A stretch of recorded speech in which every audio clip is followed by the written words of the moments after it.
un grupo de congresistas del Centro Democrático iba a presentar un proyecto de acto legislativo que busca revivir la figura de la reelección para expresidentes de la República. Dicen los periodistas que aseguran que estas fuentes son confiables, que lo que buscan es que el expresidente Álvaro Uribe se pueda volver a presentar en las elecciones del 2026. Luego salieron a aclarar en un comunicado que esto era falso y dijeron lo siguiente. El Centro Democrático expresa que es totalmente falso que se vaya a presentar un proyecto de acto legislativo para revivir la reelección de expresidentes. No es cierto que alguno de sus congresistas tenga un proyecto en tal sentido, y menos que vaya a ser presentado al Congreso de la República. Aquí quienes han manifestado intenciones reeleccionistas son algunos líderes del partido del gobierno y, lo más grave, por encima de la propia Constitución. Bueno, y sea esto cierto o no, pues en la figura de la reelección, y más si es con expresidentes y tal, ahí es como una arma de doble filo, porque pone la posibilidad de que un expresidente Uribe también pueda ganar en las urnas en 2026, sobre todo en un país tan polarizado. ¿No cree que es un arma de doble filo, senadora? No, yo creo que es apenas lógico que cuando nosotros estamos diciendo que hay una disputa electoral, pues todos los actores salgan a esa disputa electoral. Nosotros no tenemos por qué tenerle miedo a la disputa electoral. Si fuimos capaces de ganar esta presidencia, no tenemos que ser inferiores a las circunstancias, y no va a ser fácil. Pero no va a ser fácil no porque no estén unos expresidentes, no va a ser fácil porque la derecha se une con facilidad para darle continuidad a su proyecto político. La pregunta que yo a diferentes sectores de izquierda es: ¿cómo se une la izquierda para dar continuidad a su proyecto político? ¿O es que definitivamente en el 2026 es cierto lo que dice la derecha y acabe y vámonos? Hasta aquí llegamos, hicimos lo mejor que pudimos. Pues no, como yo sé que eso lo que significa es muerte literal, porque sabemos lo que nos han hecho en el territorio, pues yo sí estoy dispuesta a hacer todas las propuestas necesarias para que este proyecto político continúe, porque es el proyecto. Lo único que a mí me da temor son los fusiles, son las balas que han estado del lado de la derecha para matarnos a nosotros, los líderes sociales y comunitarios de base, a matar a líderes de izquierda, el genocidio de la UP y todo lo que hemos padecido por décadas porque no les ha gustado nuestra voz. Es a lo único que yo le tengo miedo, pero a la disputa político-electoral no. Si fuera de argumentos y sin balas, bienvenida. El problema aquí es que ha habido unos ejércitos al servicio de la derecha. ¿Cómo hacemos entonces para cimentar la paz en nuestro país con los diferentes actores? Porque es la posibilidad real de la democracia. Entonces no tenemos por qué tenerle miedo a la disputa político-electoral. A lo que sí tenemos que tenerle miedo es que en esa disputa político-electoral estén inmiscuidos ejércitos ilegales. A eso sí le tenemos que tener miedo. Bueno, a toda la audiencia del Tercer Canal, que por favor sigan conectados, compartan esta transmisión, le den like, así también las personas que quieran colaborar con esta iniciativa periodística lo pueden hacer a través de la línea Nequia y Plata, que aparecerá en próximas ocasiones aquí al frente, aunque diga Julián Martínez, mi nombre es Julián Lamprea. Y vamos a ver algunas de las reacciones que ha tenido esta declaración suya en Cable Noticias, porque pues el Congreso no es ajeno a toda esta polémica que se vive, y fuimos hasta allí a preguntarle no solo a miembros de la oposición, sino también del mismo pacto histórico y pues congresistas que son cercanos al proyecto político de Gustavo Petro, qué piensan de esta propuesta, y por supuesto esto fue lo que nos dijeron. Estos 4 años nos darán las victorias siguientes. Ese es mi humilde respeto. Las aspiraciones de las mujeres y los hombres son personales. Luego llegan nuestros seguidores y quienes creen en nuestro proyecto y visión. Eso fue lo que hizo el presidente Petro. El país creyó en él, creímos en él. Gobernemos estos 4 años. Este es un tema que realmente nosotros no hemos abordado al interior de la bancada, tampoco ha sido dialogado con el presidente de la República. Yo creo que nuestro gobierno debe concentrarse en sacar las reformas adelante, en que realmente no perdamos la conexión que ha caracterizado a este gobierno popular, y es de estar conectados con nuestras bases. Yo, por ejemplo, que soy petrista, no estoy de acuerdo. En campaña lo dije abiertamente, no a la reelección del presidente Gustavo Petro, porque uno no puede cambiar las normas en el camino. Así que muy respetable la posición de la senadora, que lo hace muy seguramente desde el deseo también.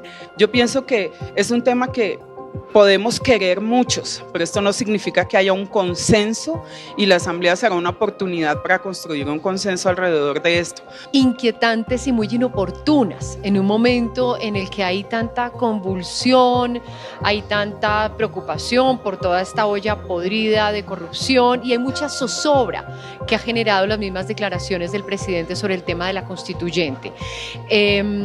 Yo creo que si es su opinión personal, haría bien en no generalizarlas por el mismo bien del gobierno. Ellos lo han planteado en otros escenarios, es muy bueno que se develen esos escenarios, pero pues también es importante que en serio se dediquen a gobernar. Ellos, como banca de gobierno, deberían estar más interesados en que en serio se pueda gobernar, en que se pueda dar un amplio debate a las diferentes reformas que plantea el gobierno, y no simplemente en hacer un activismo político que ha adelantado, digamos, como el calendario presidencial, porque todo el mundo está hablando de presidenciales cuando ni siquiera van en la mitad del gobierno. Obviamente eso lo prohíbe la Constitución. Aquí tenemos que tener el respeto total a la institucionalidad. Aquí se está hablando de una constituyente que con base en los diálogos de paz, de lo que se firmó, pero pregunto, ¿la verdadera constituyente es lo que está sucediendo en este momento con la situación de la salud? La Constitución no lo permite en el día de hoy, así que yo veo esa teoría o esa petición muy difícil de realizar. Tendríamos que cambiar la Constitución, y en estos momentos yo creo que el clima del país no está dispuesto a abrir otra vez la reelección presidencial. Está atentando contra la democracia y la Constitución colombiana, y la Constitución tiene que respetarse, así como tiene que respetarse la independencia de poderes y al legislativo, que es el Congreso, que toma la decisión. Son supuestos que ellos tienen. ¿Quién dijo que los colombianos queremos la reelección de Petro? Me uno a lo que los mismos seguidores de ellos están manifestando, y es que eso es faltar a la palabra y mentirle al pueblo. Yo tengo en video a Gustavo Petro manifestando en campaña que él no iba a buscar la reelección, y salir a hacerlo ahorita pues claramente los deja como personas que no tienen palabra.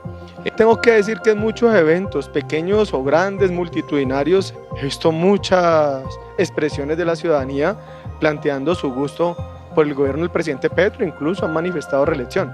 Lo que pasa es que una cosa es eso que están diciendo algunos sectores, otra cosa es el proceso constituyente que hemos venido defendiendo varios.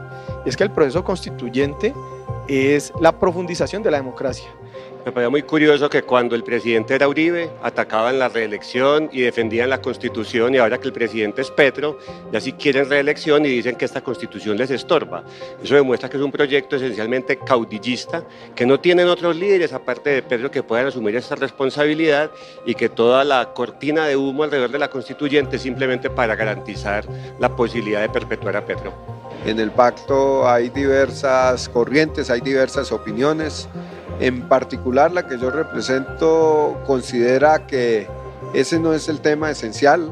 El mismo presidente ha manifestado que ese no es su interés. Yo le creo al presidente de la República. Un proyecto de Asamblea Nacional Constituyente es absolutamente inviable porque el gobierno no tiene mayorías en el Congreso. 2. Un artículo de reelección es aún más inviable porque es un acto legislativo que tarda un año, porque eso son 2 vueltas al Congreso y hoy no hay mayorías. Y lo tercero, declaraciones como esa lo único que hacen es hundir la reforma. Yo le pido que no hagan eso cuando estamos llegando a concertaciones de reformas como la de la educación. Senadora, aparte de estas declaraciones que tuvimos, yo tuve la oportunidad de hablar con Karen Ramírez, que está ahí, y la senadora Gloria Flores, donde nos hablaban de una asamblea que se va a llevar del pacto histórico virtual con gente del extranjero y demás el 31 de mayo. Laura me acaba de informar que tiene información de que la cancelaron y ellas me decían que probablemente ese era uno de los temas que se iba a discutir en esa asamblea. Quisiera preguntarle si usted ha podido los hablar. medios han dicho que han titulado que es por lo que dijo la senadora, pero pues tampoco puedo confirmar esa información. Ah, ok, entonces quisiéramos preguntarle precisamente si en esa asamblea, o bueno, ¿por qué se cancela la asamblea? Si en esa asamblea se iba a discutir esto y si usted ha tenido la oportunidad de hablar con sus colegas en el Senado, sus colegas en la Cámara y por supuesto diferentes personalidades del pacto histórico, del movimiento de Gustavo Petro sobre esta propuesta para saber si hay un aval o pues si usted está remando sola. Porque también lo que vemos en estas declaraciones y lo que han dicho otras personas del pacto histórico como María José Pizarro es que esto no se está contemplando de ninguna manera y que no aprueban tampoco esta idea. ¿Usted qué tiene que decir ante esto, o sea, ante las preguntas de mi compañero? Bueno, la asamblea se canceló, la asamblea que teníamos programada para este fin de semana fue cancelada en razón de las agendas de gobierno. Nosotros estábamos esperando que fueran algunos de los ministros, que fuera nuestro presidente a dar un saludo a la asamblea del pacto histórico y por esta razón se canceló. Para nosotros era muy importante pues que se tuviera la agenda de los ministros, la agenda de gobierno, porque si no pues se nos iban a quedar parte de la metodología y de las aspiraciones de la ciudadanía que iba a llegar a la ciudad de Bogotá en meras expectativas y no queríamos que eso pasara. El comité organizador decidió posponer la asamblea a fin de asegurar la participación del gobierno y yo creo que fue lo correcto. Así que nada tiene que ver ni mis declaraciones ni mis propuestas con la cancelación o el hecho de que se haya pospuesto la asamblea del pacto histórico. Lo segundo es que efectivamente yo había solicitado al comité organizador un espacio para hacer esta propuesta. Esta propuesta no se ha concertado, como dicen los compañeros, ellos tienen toda la razón, se les coge un poco fuera de base. Nosotros nos hemos reunido para la agenda legislativa, nos hemos reunido a debatir las situaciones. La situación que tenemos en el Congreso es realmente muy difícil. Yo disiento de las posiciones porque lo que creo es que no estamos leyendo el momento político. El análisis de coyuntura es necesario para todos nosotros. Cada uno de nosotros pertenece a una fuerza política distinta. En mi caso hago parte de la Colombia Humana. Yo cuando llegué al Congreso esperaba tener, digamos, más orientación en el análisis político al que estoy acostumbrada, en el análisis del acontecer de las disputas de poderes que se dan en nuestro país y sobre todo estoy acostumbrada a hacerlo con la ciudadanía, con la calle, como lo decía alguno de los congresistas. Efectivamente nosotros vimos esas pancartas el 1 de mayo, vimos las consignas, la gente, el pueblo está pidiendo que le demos salida a esta frustración de que no dejen hacer los cambios que llegamos a hacer. ¿Cuál es la salida a esta situación que hoy tenemos, que nos genera un sentimiento aterrador de no saber qué hacer? Nosotros tenemos que darle salida a eso. Como líderes sociales, como líderes políticos, tenemos la obligación de decir alguna salida vamos a encontrar, porque no puede ser entonces que nos quedemos de brazos cruzados. Y lo otro es que yo no necesito autorización para dar mis ideas a la ciudadanía. Yo no necesito pedirle permiso a nadie para dar mis ideas. La bancada me puede o no acompañar, como en los proyectos de ley que son de iniciativa congresional. Nosotros tenemos un compromiso cuando somos bancada de gobierno por acompañar los proyectos de gobierno, pero en los proyectos que tienen que ver con las iniciativas personales de cada congresista, somos libres en acompañar o no. Y eso ha quedado muy claro. Somos distintas fuerzas. La UP es una fuerza distinta al polo, al interior del polo hay distintas tendencias. En Colombia Humana somos distintas tendencias. Algunos se reúnen más, otros se reúnen menos, pero yo necesito el análisis de la coyuntura. Y en ese análisis de la coyuntura, que con un equipo de personas realizamos de manera juiciosa y periódicamente, pues nosotros estamos diciendo, este país necesita tener claridad de cómo vamos ligada al proyecto político.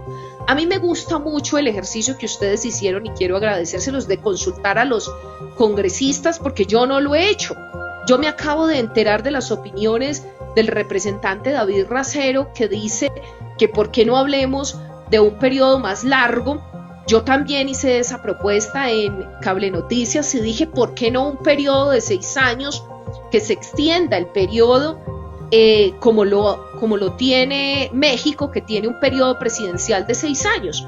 ¿Por qué no abrimos el debate? Porque lo que yo creo es que lo peor que nos puede pasar es que no seamos capaces de abrir los debates que el país necesita y de escuchar a la ciudadanía. Esta idea no es mía, esta idea la escuché en la calle y yo lo que quiero decirles a todos los líderes es que necesitamos darles salidas a esta frustración que tenemos de que votamos por el proyecto del cambio y no se haya podido realizar. Senadora, ya para ir finalizando también con este tema, una última pregunta. ¿Usted cómo cree que el gobierno nacional, ustedes desde bancada, tienen que impulsar pues esta iniciativa mediáticamente, ya que usted en reiteradas respuestas mencionó que la ciudadanía se tiene que dar cuenta que el gobierno no es gobierno porque no tiene un poder o un status quo ahí? Entonces, ¿cuál sería la propuesta mediática para hacerlo? ¿Qué podrían hacer los congresistas? ¿Qué podría presentar el gobierno? No, la primera propuesta es saber si tiene buena recepción más allá de las personas que hemos venido conversando, que nos encontramos en las calles, es si tiene aceptación ciudadana, de qué sectores tiene aceptación ciudadana. Yo, por el contrario a lo que piensan algunos de los congresistas, creo que es una iniciativa que tiene tanta historia y tanto peso en el Congreso, tiene mucho más aceptación de lo que creemos. Se me acercaron algunos congresistas, incluido del Centro Democrático, porque no sabía ese pronunciamiento, a decirme que ellos estaban de acuerdo, que lo único que pedían es que también el expresidente Álvaro Uribe pudiera estar en la contienda electoral. Así que eso no fue un rumor, porque a mí personalmente me lo dijeron. Eso no fue un rumor. Seguramente el Centro Democrático pues saldrá a desmentirlos, pero a mí me lo dijeron personalmente. Así como otros congresistas me dijeron, yo no me pronuncio, senadora, porque yo voté por la reelección del expresidente Juan Manuel Santos. Recordemos cómo se creó el partido de la U, el partido de la Unidad Nacional, cómo surge ese partido. Así que, a diferencia de otros congresistas, yo creo que esta iniciativa, en tanto permite que sea un debate abierto, democrático, le puede interesar a muchas más personas de lo que nosotros mismos estamos pensando. Qué bueno que hoy los que estén en contra sean los candidatos presidenciales. A mí me llama mucho la atención que sea el senador Luna, que sean otros congresistas que no están de acuerdo con esta posibilidad, porque evidentemente sus candidaturas, eso demuestra precisamente que son débiles. Aquí tenemos que decir, el que se lance a la presidencia de la República tiene que saber que los referentes de este país, tanto de la izquierda como la derecha, tienen esa altura para el debate. Por más que a mí no me guste la